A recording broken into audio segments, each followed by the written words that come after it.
جو تھی ٹکٹ وہ مجھے ملنی چاہیے تھی، جو ہے وہ لیکن نکال گلزار صاحب آپ جب مسلم لیگ کاف میں گئے تو پھر یا کاف کو بھی آپ نے چھوڑ دیا؟ ہاں وہ یہ کہ جب دیکھے کہ 2018 میں مجھے پی ٹی آئی نے اس حوالے سے ایم این اے کا جو ہے وعدہ بھی، اور اس وقت جو ہماری انٹرویوز ہوئے اس کے بعد جو ہے وہ لسٹ آئی تو اس میں میرا نام تھا ایم این اے کے لیے، ٹھیک ہے، مگر جب یہ لائنس ہوا ان کے ساتھ پی ٹی آئی اور کاف لیگ کا تو جو ہے ہم پیچھے ہو گئے۔ تو میں چاہتا تھا کہ کوئی نہ کوئی ذریعہ ایسا بنے کہ میں جا کے خدمت کروں، کال کر کے رابطہ کیا چودھری حسین علی صاحب سے، انہیں کہا کہ دوست یار دیکھو اس شہر کے جو کہ ہر حوالے سے باشعور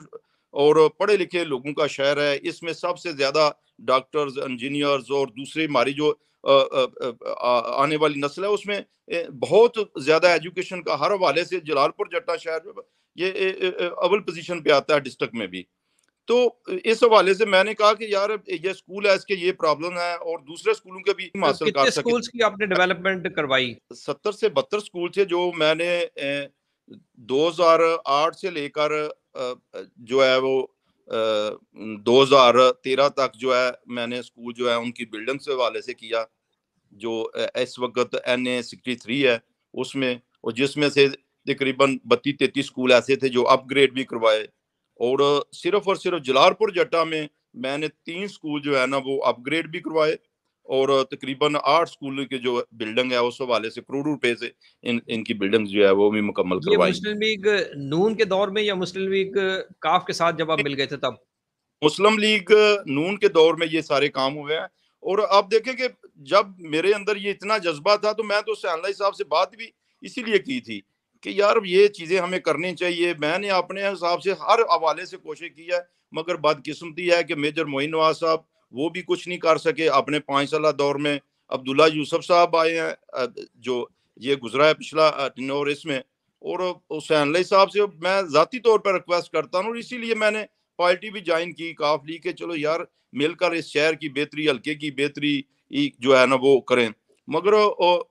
بدقسمتی ہے کہ ان کی سوچ جو ہے نا وہ اس حوالے سے کہ شہر کے حوالے سے اور حلقے کے حوالے سے کہ ایجوکیشن کا ایک اسکول کے ایک بلڈنگ کا بھی نہیں کیا، مگر میں نے اس دور میں بھی پھر بھی میں نے لوگوں سے 2 اسکولوں کے جو ہے نا وہ بلڈنگیں جو کمرے تھے 2-2 4-4 میں نے بنوا دیا لوگوں سے۔ تنویر کو صاحب آپ کس کو اپنا مد مقابل سمجھتے ہیں؟ آپ کیا سمجھتے ہیں کہ آپ کا مقابلہ کس امیدوار کے ساتھ ہے؟